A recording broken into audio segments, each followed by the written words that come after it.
শুভ সকাল বন্ধুরা। আজ হলো 7 এপ্রিল, 23 চৈত্র, মঙ্গলবার। আজকের সকালের বিশেষ বিশেষ খবর হলো জনমত সমীক্ষা প্রকাশ, বাল্ক SMS, ফোনে ভোট চাওয়াও নয়। বিধানসভা ভোটের সরব প্রচার শেষ হচ্ছে আজ বিকেল 5টায়। প্রচারের শেষ লগ্নে বরাকে জ্বর তুলতে একদিনে 3টি জনসভা করবেন স্বরাষ্ট্রমন্ত্রী অমিত শাহ। আজ বরাকের 3 কেন্দ্রে জনসভা অমিত শাহের। বিহারায় কমলাক্ষের সমর্থনে বিজেপির পদযাত্রা। মুসলিম গরিবের শত্রু বিজেপি, বললেন সাংসদ পাপ্পু যাদব। কংগ্রেস ক্ষমতা এলে হিমন্তকে জেলে পুরা হবে, হুঙ্কার জুবাইর এনামের। ভোট কর্মীদের কাল সকাল 6টায় কলেজ মাঠে উপস্থিত হতে নির্দেশ। স্ত্রীর সম্পত্তি গোপনের অভিযোগ এনে মুখ্যমন্ত্রীর বিরুদ্ধে নির্বাচন কমিশনের দ্বারস্থ কংগ্রেস। ইউসুফ পাঠানের রোড শোতে উচ্ছ্বাসের ঢেউ, জনসমর্থনেই জয়ের ইঙ্গিত দক্ষিণ করিমগঞ্জে। পাথারকান্দিতে সুষ্ঠু নির্বাচনের বার্তা, শ্রীভূমি জেলা পুলিশ ও কেন্দ্রীয় বাহিনীর বিশাল ফ্ল্যাগ মার্চ। এবং সর্বশেষ খবরটি হল শিলচরে কংগ্রেস প্রার্থী অভিজিৎ পালের জনসভা, উন্নয়ন ও পরিবর্তনের বার্তা। এবারে শুনুন বিস্তারিত খবর। বিধানসভা ভোটের সরব প্রচার শেষ হচ্ছে আজ বিকেল 5টায়। ভোট গ্রহণ শেষ হওয়ার 48 ঘন্টা আগে থেকেই এই নির্দেশিকা কার্যকরী হয়। রাজ্য নির্বাচন দপ্তর থেকে জানানো হয়েছে, সরব প্রচার শেষ হওয়ার পরবর্তী 48 ঘন্টায় কোনো ধরনের জনসভা, শোভাযাত্রা বা প্রচারমূলক কর্মসূচি আয়োজন করতে পারবেন না প্রার্থীরা। শুধু সশরীরে প্রচারই নয়, ইলেকট্রনিক মাধ্যম বা সোশ্যাল মিডিয়ায় নির্বাচনের কোনো বিষয়বস্তু প্রচার করা যাবে না। নির্বাচন কমিশন জানিয়েছে, সরব প্রচারের সময়সীমা পেরিয়ে যাওয়ার পর বাল্ক SMS, ফোন কলের মাধ্যমে ভোট দেওয়ার আর্জিতেও নিষেধাজ্ঞা থাকবে। সামাজিক মাধ্যমেও নির্বাচনের প্রচার করা যাবে না। ভোটারদের প্রভাবিত করতে পারে এমন কোনো কাজ করা যাবে না। প্রচারের সময়সীমা শেষ হওয়ার সঙ্গে সঙ্গেই সংশ্লিষ্ট বিধানসভা কেন্দ্রের ভোটার নন এমন রাজনৈতিক নেতা ও কর্মীদেরও এলাকা ত্যাগ করতে হবে। নির্বাচন কমিশন জানিয়েছে, বহিরাগতদের উপস্থিতি অবাধ ও নিরপেক্ষ নির্বাচনের পরিবেশ বিঘ্নিত করতে পারে। তাই জেলা ও পুলিশ প্রশাসনকে নির্দেশ দেওয়া হয়েছে যেন প্রচার শেষ হওয়ার পরপরই বাইরের সমস্ত রাজনৈতিক কর্মী সংশ্লিষ্ট এলাকা ছেড়ে চলে যান সেটা দেখতে। তাছাড়া ভোট গ্রহণ শেষ হওয়ার আগের 48 ঘন্টার মধ্যে টিভি, সিনেমা বা এই ধরনের কোনো যন্ত্রের মাধ্যমে নির্বাচনের বিষয়বস্তু প্রদর্শনও করা যাবে না। এমনকি কোনো জনমত সমীক্ষা কিংবা অন্য কোনো সমীক্ষার ফলাফল প্রকাশ করাও সম্পূর্ণ নিষিদ্ধ করা হয়েছে। ভোটের ময়দানে থাকা সব প্রার্থী, রাজনৈতিক দল এবং সংবাদ মাধ্যমকে নির্বাচন কমিশনের এই নির্দেশিকা কঠোরভাবে মেনে চলার আহ্বান জানিয়েছেন মুখ্য নির্বাচনী আধিকারিক অনুরাগ গোয়েল। পরবর্তী খবরটি হলো, আজ বরাক উপত্যকার 3 কেন্দ্রে জনসভা অমিত শাহের। প্রচারের শেষ লগ্নে বরাকে জ্বর তুলতে একদিনে 3টি সভা করবেন স্বরাষ্ট্রমন্ত্রী অমিত শাহ। আজ শিলচর, হাইলাকান্দি এবং পাথারকান্দিতে জনসভাকে সম্বোধন করবেন তিনি।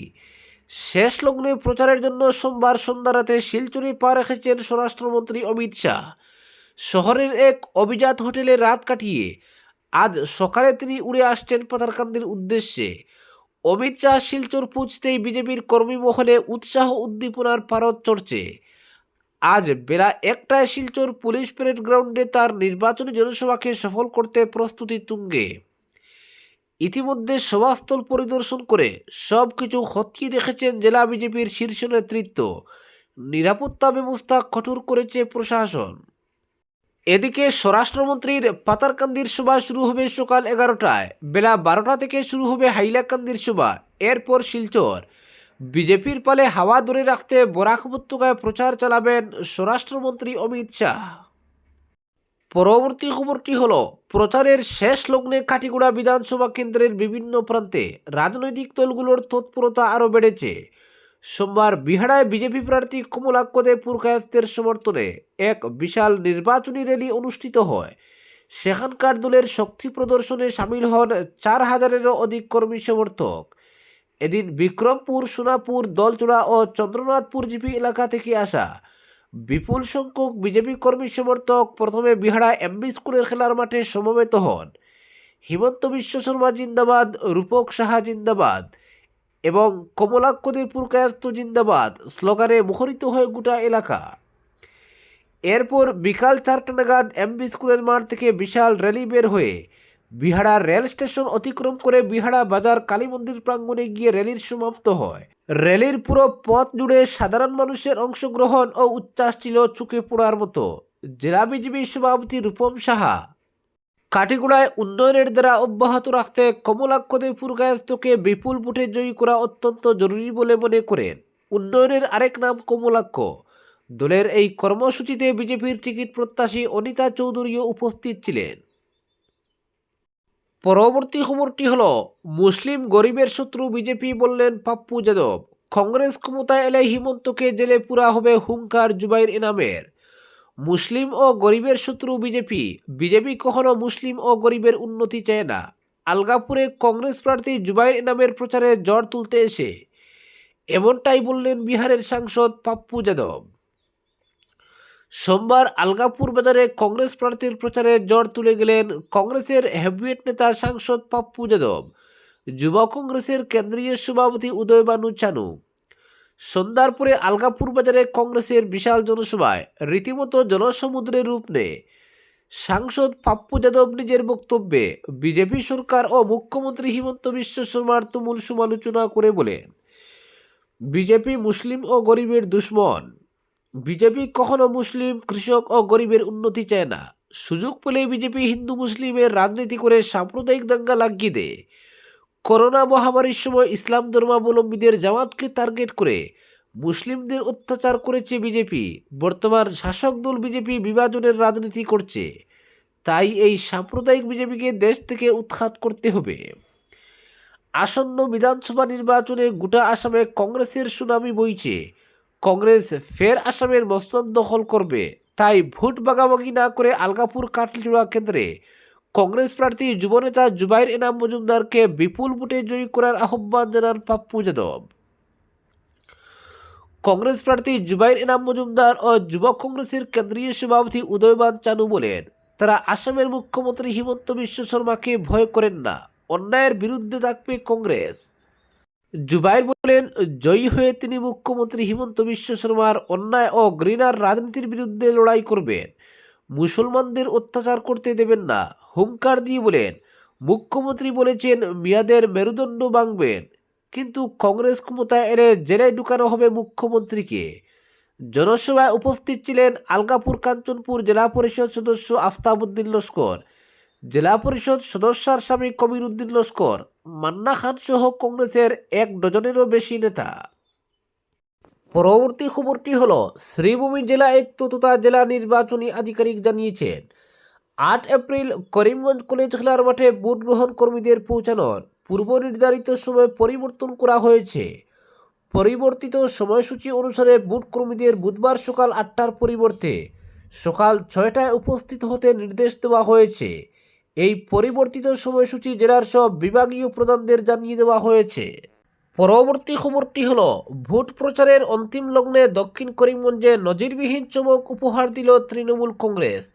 প্রার্থী আজিজ আহমদ খানের নেতৃত্বে মঙ্গলবার সন্ধ্যায় আয়োজিত বর্ণাঢ্য রোড শো ঘিরে গোটা এলাকা উৎসবের আবহে মেতে উঠে। এই বিশাল শোভাযাত্রার প্রধান আকর্ষণ ছিলেন ভারতের প্রাক্তন তারকা অলরাউন্ডার ও তৃণমূল কংগ্রেসের সাংসদ ইউসুফ পাঠান এবং সাংসদ সুস্মিতা দেব। ক্রীড়া ও রাজনীতির এই তারকাখচিত উপস্থিতি সাধারণ মানুষের আগ্রহকে বহুগুণ বাড়িয়ে তোলে। সুসজ্জিত খোলা বিলাসবহুল গাড়িতে চড়ে আজিজ আহমেদ খান শোভাযাত্রার নেতৃত্ব দেন। তার সঙ্গে ছিলেন 2 সাংসদও। হাজার হাজার মোটরসাইকেল, ছোট বড় গাড়ি ও সমর্থকদের দলে রোড শোটি কার্যত এক চলমান জনসমুদ্রে পরিণত হয়।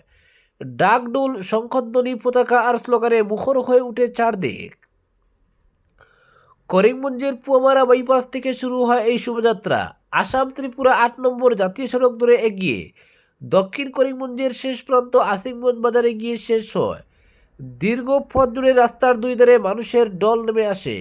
গ্রাম শহরের নারী পুরুষ, তরুণ তরুণী থেকে প্রবীণ সকলেই এক নজর দেখতে বিরাজমান প্রিয় ক্রিকেটার পাঠানকে। অনেকেই মোবাইলে সেই মুহূর্ত বন্দি করেন। কেউ সেলফিতে ব্যস্ত, আবার কেউ হাত নেড়ে উচ্ছ্বাস প্রকাশ করেন।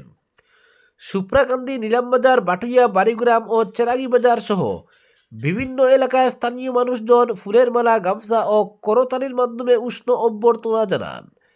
রোড শো চলাকালীন সংবাদ মাধ্যমের মুখোমুখি হয়ে আত্মবিশ্বাসী সুরে ইউসুফ পাঠান বলেন, এই অভূতপূর্ব জনসমাগমই অনেক কিছু স্পষ্ট করে দিচ্ছে।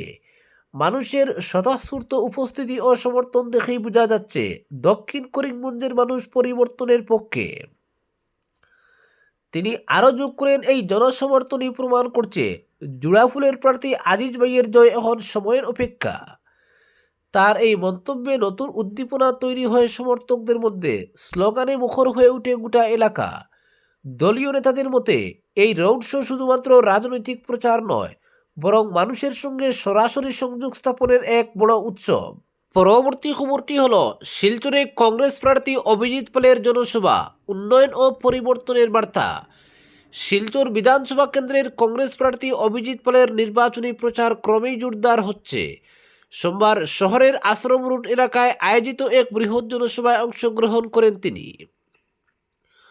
সভাস্থলে পুরুষ মহিলা সহ বিপুল সংখ্যক কংগ্রেস সমর্থকের উপস্থিতি লক্ষ্য করা যায়, যা নির্বাচনের আগে দলীয় কর্মীদের মধ্যে নতুন উদ্দীপনা তৈরি করেছে। জনসভায় বক্তব্য রাখতে গিয়ে অভিজিৎ পাল শিলচরের একাধিক গুরুত্বপূর্ণ নাগরিক সমস্যার প্রসঙ্গ তুলে ধরেন। তিনি অভিযোগ করেন, দীর্ঘদিন ধরে শিলচর মেডিকেল কলেজে সিন্ডিকেট রাজ চলছে, যার ফলে সাধারণ মানুষ পরিষেবা পেতে সমস্যার সম্মুখীন হচ্ছেন। নির্বাচিত হলে এই সিন্ডিকেট ব্যবস্থা বন্ধ করতে কঠোর পদক্ষেপ নেওয়া হবে বলে তিনি আশ্বাস দেন। এছাড়াও শহরের জলাবদ্ধতার সমস্যা নিয়ে সরব হন তিনি।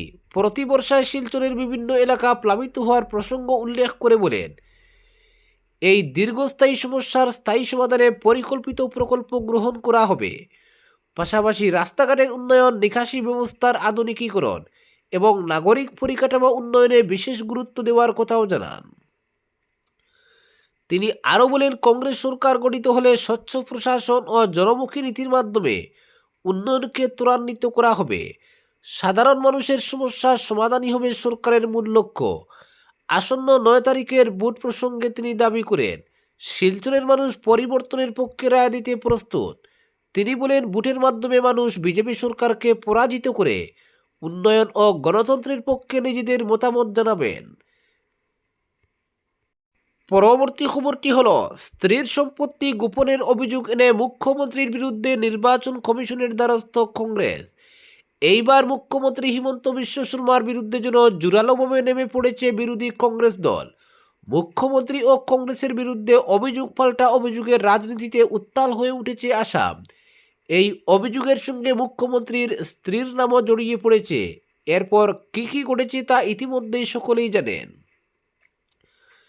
এই বিতর্ক এখানেই শেষ হয়নি, বরং অভিযোগ আরও জোরদার হয়েছে।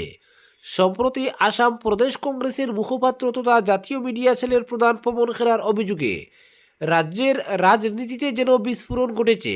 মুখ্যমন্ত্রীর স্ত্রী রিনিকি বুইয়া শর্মার নামে 3টি পাসপোর্ট এবং বিদেশে মুখ্যমন্ত্রীর পরিবারের বিনিয়োগ নিয়ে বড় অভিযোগ তুলেছিলেন পবন খেরা। মুখ্যমন্ত্রী হিমন্ত বিশ্ব শর্মার নির্বাচনী হলফনামায় স্ত্রীর বিদেশে থাকা সম্পত্তির কোনো উল্লেখ নেই। এই অভিযোগ তুলে সোমবার নির্বাচন কমিশনের কাছে কংগ্রেস অভিযোগ দায়ের করে। মুখ্যমন্ত্রী হিমন্ত বিশ্ব শর্মা কি দুবাইয়ে থাকা স্ত্রীর বা পরিবারের সম্পত্তির মালিক? আমেরিকার ওয়াইমিংয়ে তার কোনো কোম্পানি আছে কি, এবং শেল কোম্পানিতে তিনি বিনিয়োগ করেছেন কিনা? এই 3টি প্রশ্ন তোলার পরদিনই অর্থাৎ সোমবার বিরোধী দল এই পদক্ষেপ গ্রহণ করে।